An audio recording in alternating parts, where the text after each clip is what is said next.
USC looks to bounce back from their first loss of the season as they hit the road to take on the Arizona Wildcats in Tucson. Will USC's defense be able to rebound against this high-flying Arizona offense? We'll talk about all of that and more on this week's Trojan Game Preview.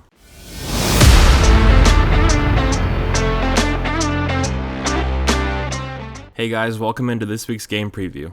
We are now 13 days removed from that loss against Utah, and I don't know about you guys, but that game left a really sour taste in my mouth, so I'm really excited to see the guys get back out onto the field this week. Now, this is a really interesting matchup this week. Arizona's a really fun team with elite wideouts. You know the energy in that stadium is going to be awesome. This will be a really good gauge of where this USC team is at mentally. Talent-wise, USC should be able to win this game, but I think it matters a lot more how it looks. I want to see the offense firing on all cylinders. I want to see the defense keep causing turnovers and get the red zone defense back up and running. Now, before we get into the preview, I would like to apologize for there not being a recruiting video yesterday. I've been dealing with the flu all week, so if my voice sounds a little different, that's why. But now that that's taken care of, let's dive into it, and let's start by meeting the head coach of these Arizona Wildcats. Jedd Fisch is the Arizona head coach, and I have been a big fan of his for a while now. When the hire happened, I thought it was an absolute grand slam. Not only have we seen the on-the-field product improve, but their recruiting has been through the roof as well. I love his passion and his energy for the game. He's a very likable guy. It's not hard to see why he's so successful. He has a ton of experience both in college football and the NFL. He's worked under a bunch of really accomplished coaches such as Bill Belichick and Sean McVay. He is an offensive-minded head coach, and that is definitely where this Arizona team excels. Having said that, let's meet this Arizona offense. Now, this is one of the more underrated offenses in the entire country. They are explosive, dynamic, and very aggressive. This offense is led by Washington State transfer quarterback Jayden de Laura. He comes into this game having thrown for over 2,200 yards, 19 touchdowns, and 7 picks. He's listed at 6 foot, 205 pounds, and he's a complete gunslinger. He has a surprisingly big arm given his stature. He can throw off platform across his body. He excels at breaking out of the pocket and extending plays. Much like Caleb Williams, he is very difficult to bring down, and he can run, but he will always look to pass first. Now, as we saw with his time at Washington State, he is prone to 2 to 3 absolutely boneheaded plays a game. He'll throw into triple coverage, or he'll pitch the ball over the running back's head on an option play. USC needs to take advantage of those opportunities when they present themselves. Now, this Arizona offense doesn't run the ball a ton, but when they do, they have 2 good options coming out of the backfield. Jonah Coleman and Michael Wiley have pretty much split carries out of the backfield for the Wildcats. They have also combined for 23 receptions out of the backfield as well. But the real star-studded part of this Arizona team is their wide receiver core, and they are led by UTEP transfer Jacob Cowing. He's a 5'11", 175-pound junior who so far this season has hauled in 53 balls for 737 yards and 7 touchdowns. He is a phenomenal wideout. He's an elite catcher of the football, a pure hands catcher. If the ball is near the sideline, he will find a way to catch it and get both of his feet inbounds. His tape was so much fun to watch, he can really do it all. Dorian Singer is a sophomore wideout who is really talented as well, but true freshman Tetaroa McMillan is a big-time player who is getting better and better as the season goes on. He's 6'5", and he really knows how to use his height effectively.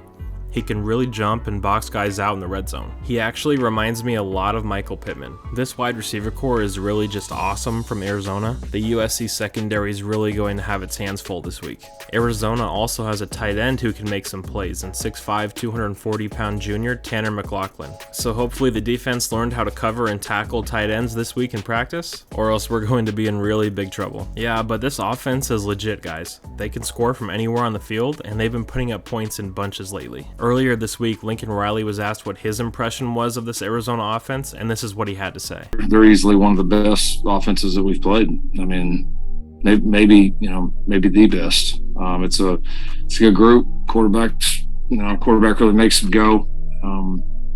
So he can be so dangerous with his ability to scramble and create. Where he's really unique is he's so elusive. I mean, there's watching tapes, you feel like the guy should have been sacked like 5 more times. People actually get him on the ground.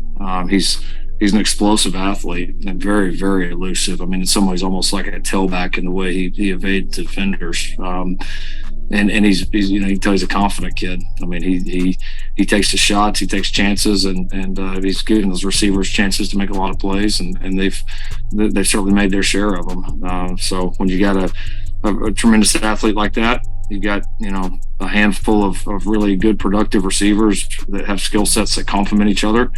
Um, that looks like they've stayed pretty healthy.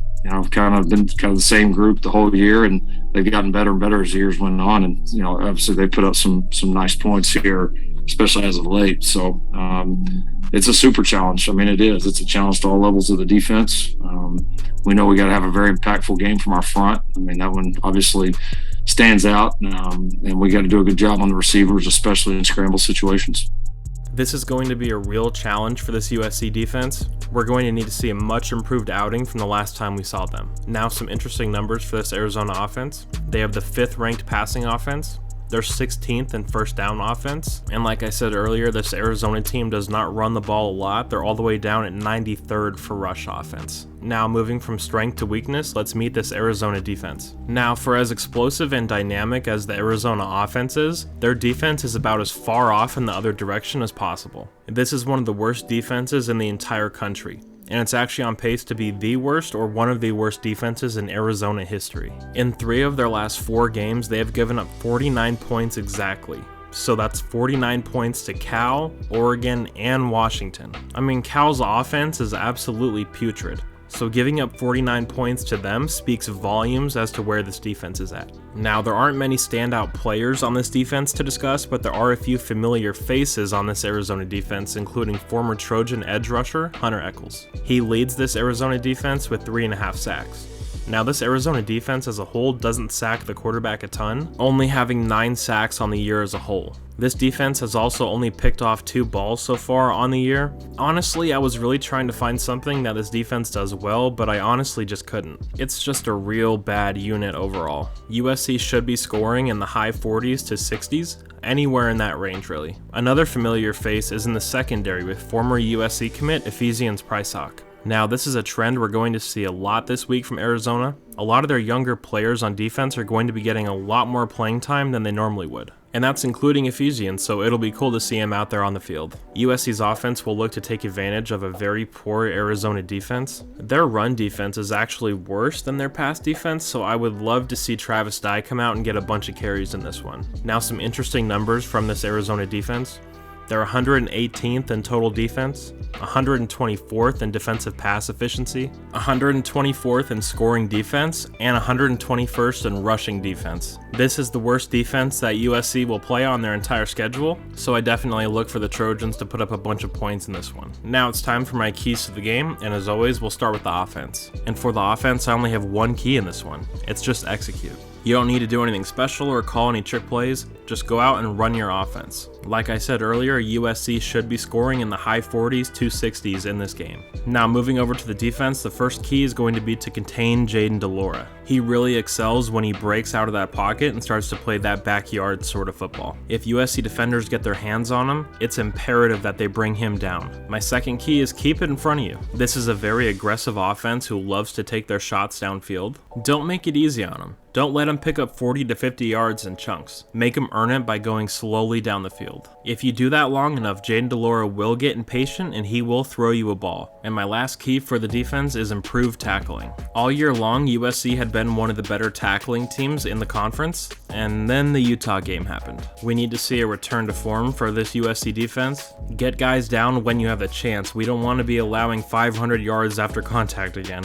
Alright guys, those are my keys to the game, and now for some final thoughts. This is a critical 3-game stretch for USC as they gear up for their showdown against UCLA.